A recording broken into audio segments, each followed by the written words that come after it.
नमस्कार, आप देख रहे हैं ऑनबिल टीवी और मैं हूं आपके साथ ऋषि भाटिया। बुलेटिन की शुरुआत करेंगे एक बड़ी खबर के साथ। इस वक्त की बड़ी खबर लक्सर से, जहां पर हरिद्वार में खनन विभाग की बड़ी कार्रवाई देखने को मिली है। 14 स्टेशन यहां पर स्टोन क्रैशर्स सीज किए गए हैं। अवैध भंडारण की शिकायतों पर छापा मारा गया है। बड़ी और अहम जानकारी, जांच के भीतर कई अनियमितताएं मिलने पर तत्काल सीलिंग की कार्रवाई की गई।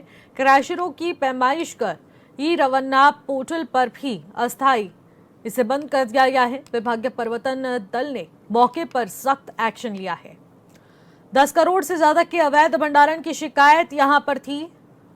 संचालकों पर अलग से अर्थदंड भी यहां पर प्रक्रिया जारी कर दी गई है।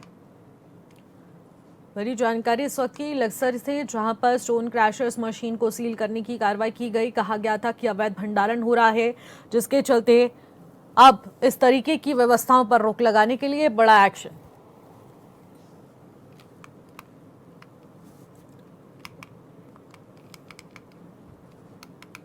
वहीं इसी खबर पर ज्यादा जानकारी के साथ मनोज कश्यप हमारे संवाददाता इस वक्त हमारे साथ फोन लाइन के जरिए जुड़ रहे हैं। मनोज, हरिद्वार में खनन विभाग की बड़ी कार्रवाई मानी जा रही है। आखिरकार 14 स्टोन क्रैशर्स सीज कर दिए गए हैं। क्या कुछ पुलिस को सूचना प्राप्त हुई?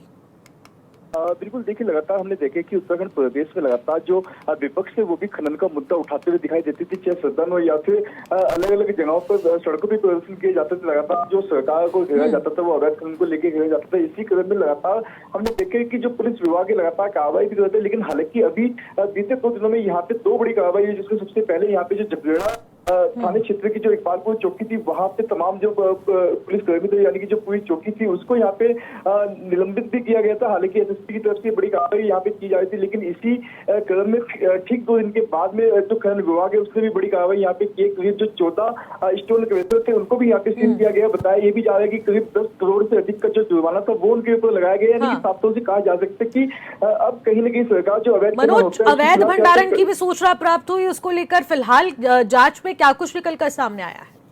बिल्कुल देखिए, लगातार ये शिकायत भी सामने आती थी कि कुछ जो स्टोर क्रैशर वाले हैं वो अवैध भंडारण करते थे। हालांकि यहाँ पे किसी भी तरह का जो भंडारण कर रहा होता है उसकी परमिशन लेनी होती है, आपको तहसील से भी उसकी अनुमति लेनी होती है। जो यहाँ पे प्रशासनिक अधिकारी होते हैं, जो डीएम एसडीएम होते हैं, उनसे भी एक अनुमति आपको प्रदान करनी होती है। लेकिन कहीं ना कहीं लगातार जो अवैध भंडारण था उसकी शिकायत यहाँ पे मिली थी, जिसको लेकर यहाँ पे जो खनन विभाग की टीम थी वो जो तमाम स्टोर क्रैशर थे वहां पे पहुंचे। यहाँ पे स्टोर क्रैशर करीब 14 सील किए गए। उनपे जो आर्थिक दंड था वो भी 10 करोड़ का लगाया गया। हालांकि अभी भी आगे की जांच की जा रही है, ये भी देखा जा रहा है कि कितना जो अवैध भंडारण था वो किया गया। तो यहाँ पे कौन कौन से ऐसे स्टोर क्रैशर है जो लगातार इनके खिलाफ कार्रवाई भी की जाती है, लेकिन उसके बावजूद भी जो अपनी हरकतों से बाज नहीं आते, उनके खिलाफ यहाँ पे कड़ी कानूनी कार्रवाई की जाएगी। हालांकि जो स्टोर क्रैशर थे उनको मौके पर सीज भी कर दिया गया है। जी ठीक है मनोज, उस पर नजर बनाए रखिएगा। बहुत बहुत शुक्रिया तमाम जानकारी के लिए। सरोवर नगरी नैनीताल में डीआरएस टोलिया प्रशासक अकेडमी नैनीताल में मुख्य सचिव आनंद भरथन ने नैनीताल जिले में संचालित विभिन्न परियोजनाओं सहित अन्य महत्वपूर्ण विकास कार्यों की समीक्षा की। बैठक के दौरान अधिकारियों को निर्देशित किया गया कि मुख्य सचिव ने कहा कि परियोजना के क्रियान्वयन में किसी भी प्रकार की प्रशासनिक, तकनीकी और पूरी तरह से प्रक्रियागत बाधा न रहे। उन्होंने कहा कि उसका त्वरित समाधान किया जाए। अगर समस्या शासन स्तर पर है तो तत्काल शासन के संज्ञान में लाया जाए। उन्होंने ये भी कहा कि यात्रा सीजन में आने वाले पर्यटकों की किसी भी प्रकार की असुविधा ना हो। एलपीजी गैस सिलेंडर को होम डिलीवरी करवाएं और आवश्यक मांग के अनुरूप व्यावसायिक सिलेंडरों की भी आपूर्ति समय पर हो।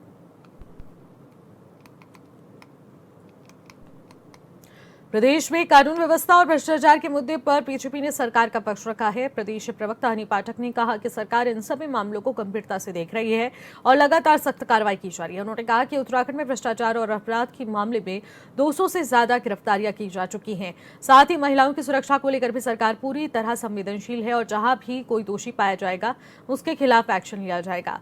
उन्होंने कहा कि सरकार जीरो टॉलरेंस की नीति पर काम कर रही है और किसी भी तरह की लापरवाही बर्दाश्त नहीं की जाएगी।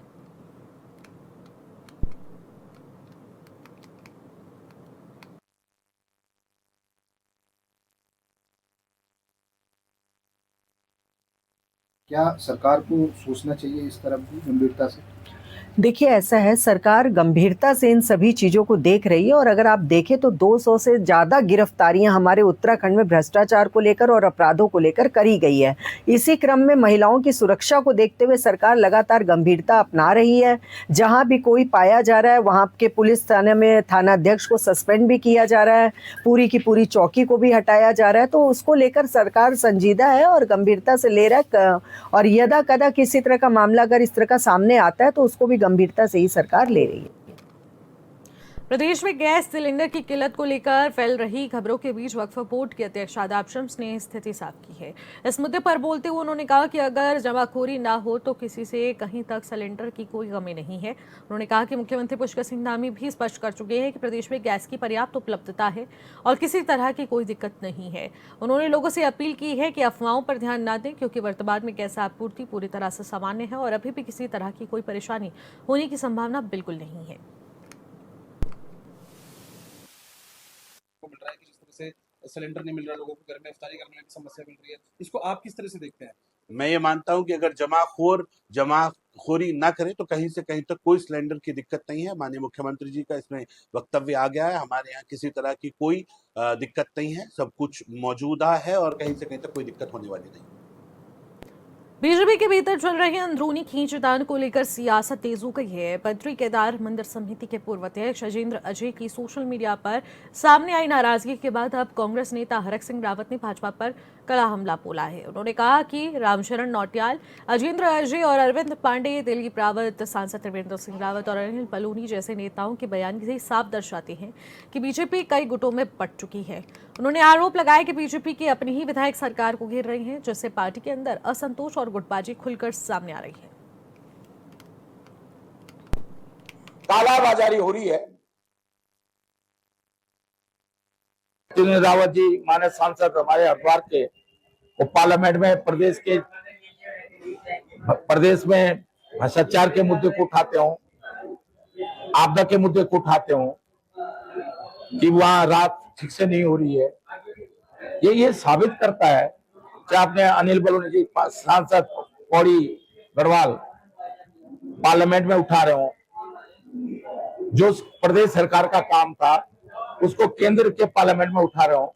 ये साबित कर रहा है कि भाजपा इस समय 2-3 गुटों में नहीं, इतने गुटों में बटी है, इतने गुटबाजी भाजपा में है इस समय। और भाजपा के विधायकों ने, जिससे 22 से अधिक विधायकों ने अपनी सरकार को घेरने का काम किया। बद्रीनाथ केदारनाथ मंदिर समिति को लेकर सियासत भी तेज नजर आ रही है, जहां पर कांग्रेस के राष्ट्रीय प्रवक्ता सुजाता पॉल ने पीकेटीसी अध्यक्ष हेमंत द्विवेदी और बीजेपी की सरकार पर तीखा हमला बोला। उन्होंने आरोप लगाया कि बीजेपी मंदिरों की मर्यादा और श्रद्धालुओं की आस्था को ठेस पहुंचाने का काम कर रही है। साथ ही सारा अली खान की आस्था पर सवाल उठाने और उनसे शपथ पत्र मांगने पर आपत्ति जताते हुए उन्होंने कहा कि क्या अन्य मुस्लिम नेताओं के परिवार से भी इसी तरीके से प्रमाण पत्र मांगा जाएगा। उन्होंने इसे आस्था का अपमान बताते हुए चेतावनी दी कि भगवान बद्री विशाल और बाबा केदार के कोप से डरें और तुरंत माफी मांगे, वरना जनता और ईश्वर दोनों माफ नहीं करेगा।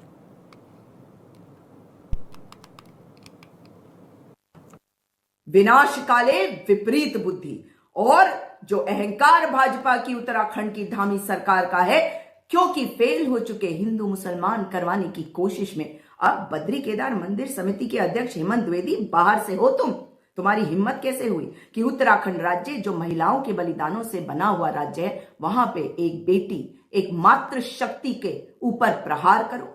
अरे अंकिता भंडारी की हत्या करने वाले भी तुम जैसे भाजपाई थे।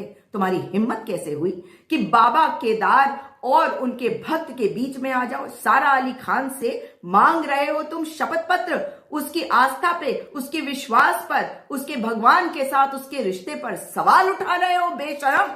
आज सवाल ये उठता है कि हेमंत द्विवेदी को बताना चाहिए कि आरिफ मोहम्मद खान जी भाजपा के नेता, पूर्व गवर्नर, अगर वो आना चाहे चार धाम, अगर मुख्तार अब्बास नकवी या शाहनवाज हुसैन के परिवार से भी कोई आना चाहे उत्तराखंड में चार धाम, तो उनसे भी लोगे ना शपथ पत्र, लोगे ना।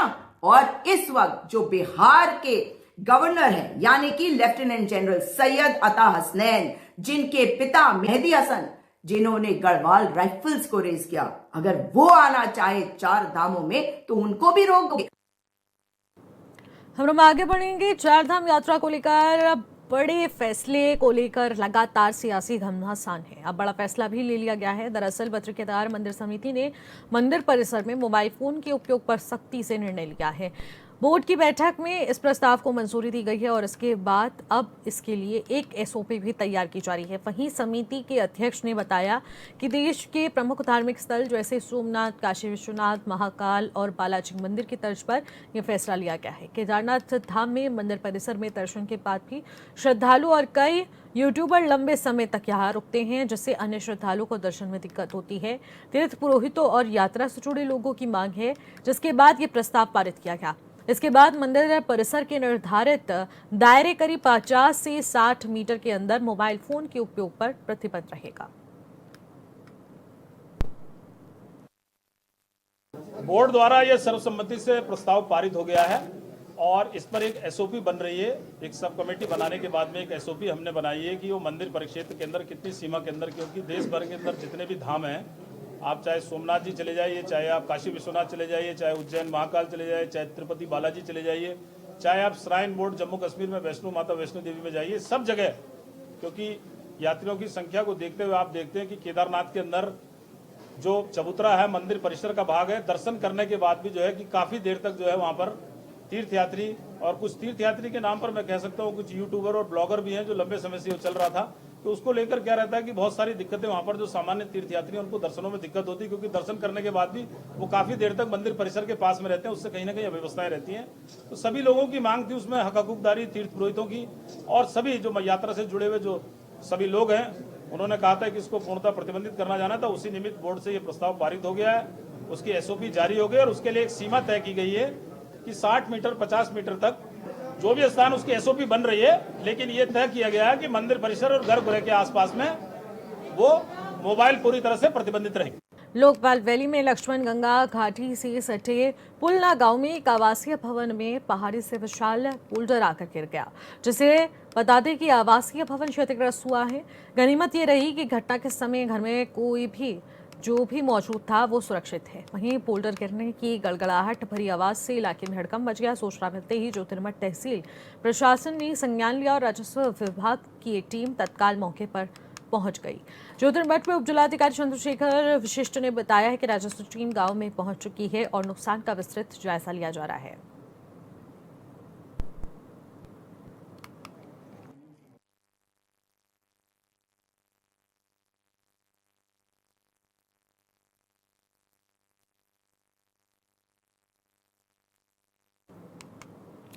सरोवर नगरी नैनीताल से दूर विकासखंड भीमताल में ग्राम चंदवल में बता दें कि लमझला में ब्लॉक स्तरीय पशुपालन विभाग पशु प्रदर्शनी का आयोजन किया गया, जिसमें मुख्य अतिथि ब्लॉक प्रमुख डॉक्टर हरी सिंह बिष्ट ने प्रदर्शनी का शुभारंभ किया। इस प्रदर्शनी में क्षेत्र के पशुपालकों ने उत्साहपूर्वक हिस्सा लेते हुए अपने पशुओं का प्रदर्शन किया। प्रतियोगिता में 5 दर्जन से ज्यादा पशुपालकों ने प्रतिभाग किया, जिनके पशुओं के बीच विभिन्न श्रेणियों में प्रतिस्पर्धा हुई। तो वहीं ब्लॉक प्रमुख डॉक्टर बिष्ट ने कहा कि पशु प्रदर्शनी से पशुपालकों को उन्नत नस्ल के पशुपालन के लिए प्रोत्साहित करने के साथ ही पशुपालन को स्वरोजगार के रूप में बढ़ा दिया जाएगा। बता दें कि दुग्ध उत्पादन को लेकर भी बढ़ावा देने के उद्देश्य से ग्रामीण काश्तकारों की आर्थिक स्थिति में सुधार आ रहा है। ग्रामीण क्षेत्रों में पशुधन के जरिए भी आय बढ़ाना और आधुनिक पशुपालन तकनीकों को बढ़ावा देना है। आगे उन्होंने कहा कि इस प्रकार के आयोजन से पशुपालकों के स्वास्थ्य को लेकर प्रतिस्पर्धा की भावना विकसित होगी।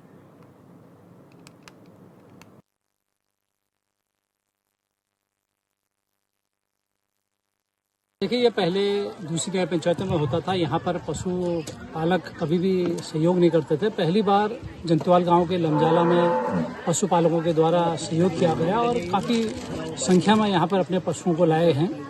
निश्चित रूप से जो यहाँ के पशु हैं दुधारू हैं, अच्छी नस्ल के हैं और ये जो हमारे पहाड़ की जो अर्थव्यवस्था है उसकी रीढ़ साबित होगी, क्योंकि पहले क्या था, पशुपालन को अच्छी निगाह से नहीं देखा जाता था, न ही दूध बेचने को अच्छी निगाह से देखा जाता था।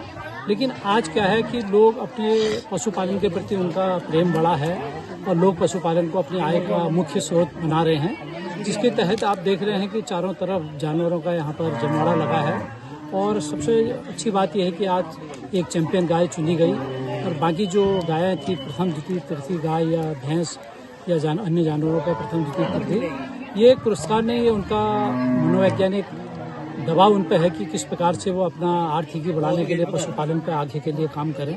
निश्चित रूप से मैं पशुपालन विभाग का और तमाम जितने भी काश्तकार अपने पशुओं को लेकर आए थे उनका बहुत बहुत धन्यवाद देता हूं। और जो लोग प्रथम द्वितीय तृतीय आए उनको तो मैं बधाई देता हूं, लेकिन जो लोग छूट गए अगले बार वो प्रयास करेंगे कि अपने पशुओं को और अधिक अच्छा बनाकर और अच्छा दुधारू बना करके यहाँ से पुरस्कार जीतेंगे। मैं सभी लोगों के उज्जवल भविष्य की कामना करता हूँ।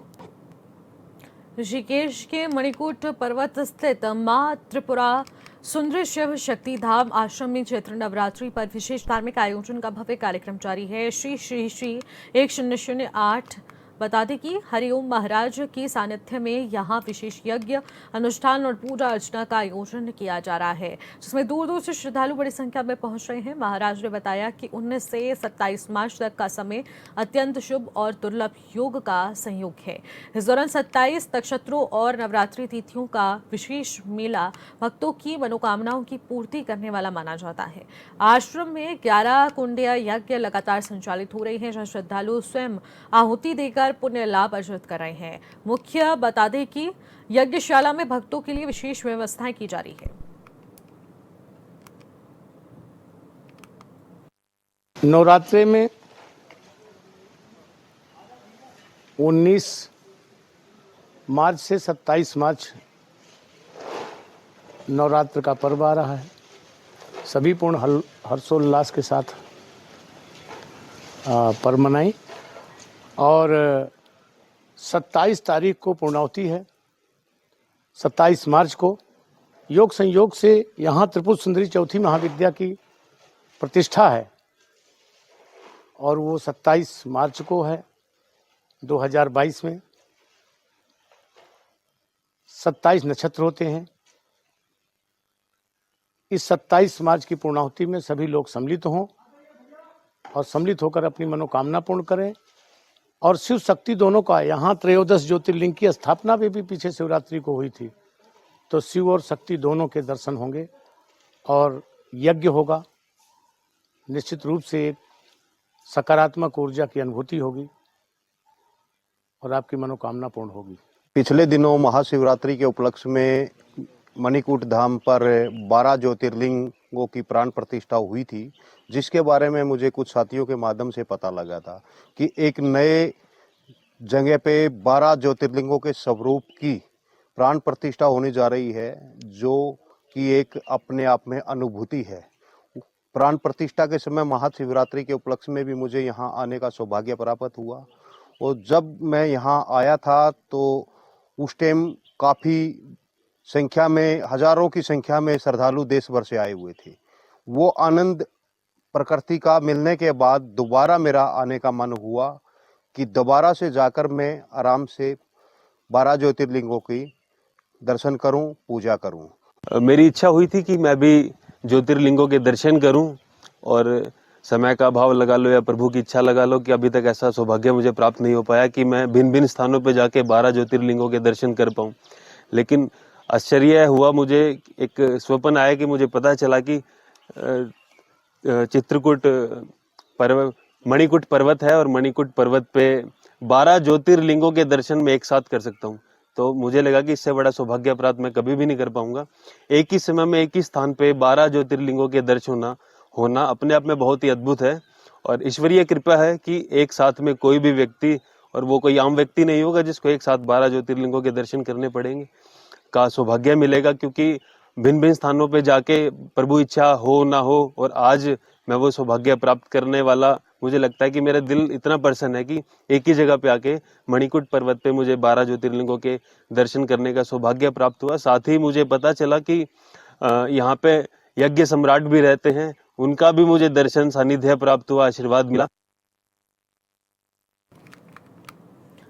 खबरों में आगे बढ़ेंगे। जिस तरीके से देखने को मिल रहा है कि अब उपजिलाधिकारी तमाम योजनाओं का शिलान्यास कर रहे हैं, तो थराली तहसील परिसर में बुधवार को भी दैव्य आपदा की दृष्टिगत तैयारियों को लेकर मॉक ड्रिल का आयोजन किया गया। उपजिलाधिकारी थराली पंकज भट्ट की मौजूदगी में मॉक ड्रिल में सशस्त्र सीमा बल के जवान, अग्निशमन, पुलिस, वन विभाग, स्वास्थ्य विभाग के कर्मियों ने प्रतिभाग किया। वहीं मॉक ड्रिल पर बोलते हुए उपजिलाधिकारी थराली ने कहा कि थराली क्षेत्र आपदा की दृष्टिगत अति संवेदनशील है और आपदा से जूझ रहा है। ऐसे में हमारी कोशिश रहेगी कि बरसात से पूर्व एसडीआरएफ की एक टुकड़ी की तैनाती तहसील परिसर में की जाए, ताकि आपदा के समय राहत बचाव कार्यों में तेजी आ सके।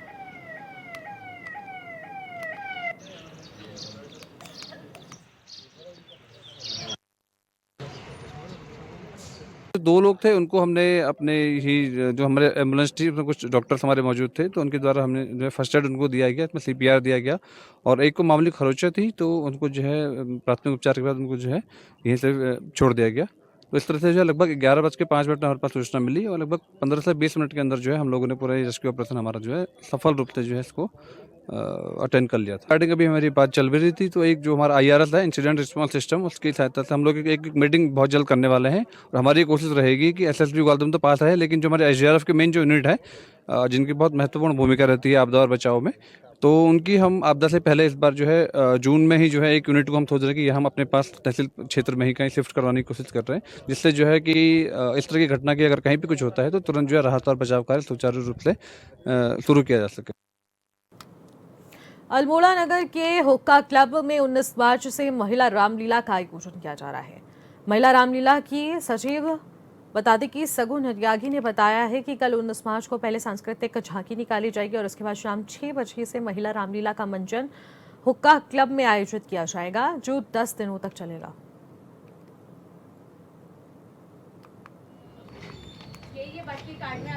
सर, इस बार जो हमारी महिला रामलीला का मंचन है वो 19 मार्च से 28 मार्च तक श्री लक्ष्मी भंडार हुक्का क्लब में आयोजित किया जा रहा है।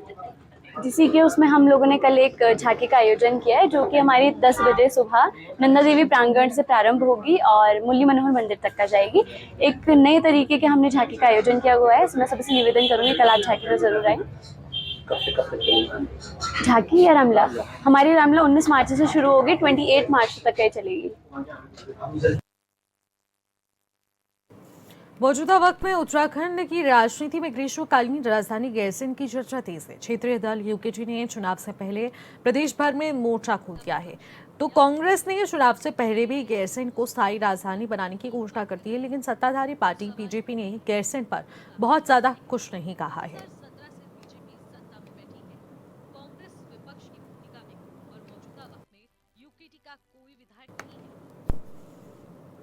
फिलहाल इन खबरों में इतना ही। आप देखते रहिए हॉर्नबिल TV। नमस्कार।